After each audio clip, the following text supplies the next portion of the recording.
কুয়েতে জাতীয় পরিচয়পত্র বিতরণ শুরু। বিস্তারিততে যাওয়ার পূর্বে আপনারা যারা এই চ্যানেলে নতুন, চ্যানেলটি সাবস্ক্রাইব করে কমেন্টের মাধ্যমে আপনার মতামত শেয়ার করুন। দীর্ঘ প্রতীক্ষার পর কুয়েতে বাংলাদেশ দূতাবাসে চালু হলো ভোটার নিবন্ধন ও জাতীয় পরিচয়পত্র সেবা।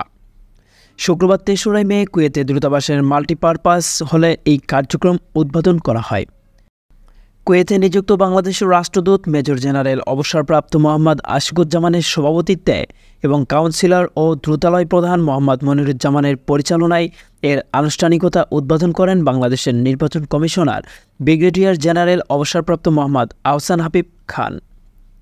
এ সময় তিনি প্রবাসীদের বিভিন্ন প্রশ্নের উত্তর দেন। উদ্বোধনী অনুষ্ঠানে প্রথমবারের মতো ১৯ জন প্রবাসীকে জাতীয় পরিচয়পত্র দেওয়া হয়। এখন থেকে জাতীয় পরিচয়পত্রের মাধ্যমে প্রবাসীরা পোস্টাল ব্যালটের মাধ্যমে ভোটাধিকার প্রয়োগ করতে পারবেন বলে জানান কুয়েতে নিযুক্ত বাংলাদেশের রাষ্ট্রদূত। প্রবাসীদের ভোগান্তি দূর করতেই এই উদ্যোগ বলে জানান নির্বাচন কমিশনার ব্রিগেডিয়ার জেনারেল অবসরপ্রাপ্ত মোহাম্মদ আহসান হাবিব খান। দীর্ঘ প্রতীক্ষার পর কুয়েতে প্রবাসীরা বহুল প্রত্যাশিত বাংলাদেশিদের জাতীয় পরিচয়পত্র পেয়ে উচ্ছ্বাসিত। কুয়েতে প্রায় ৩ লক্ষ প্রবাসী বাংলাদেশির বসবাস করেন। তাদের অনেকের কাছে নেই জাতীয় পরিচয়পত্র। প্রথম পর্যায়ে ৩ দিনার ফি দিয়ে জাতীয় পরিচয়পত্রে আবেদন করতে পারবেন। জাতীয় পরিচয়পত্র পেলে প্রবাসীদের ভোগান্তির লাঘব হবে বলে মত প্রবাসীদের।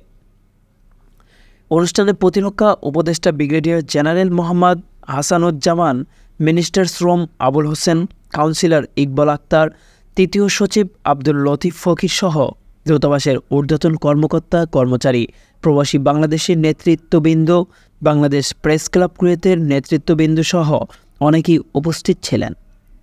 সংবাদের এ পর্যন্তই। পরবর্তী নিউজ আপডেট পেতে আমাদের সাথেই থাকুন।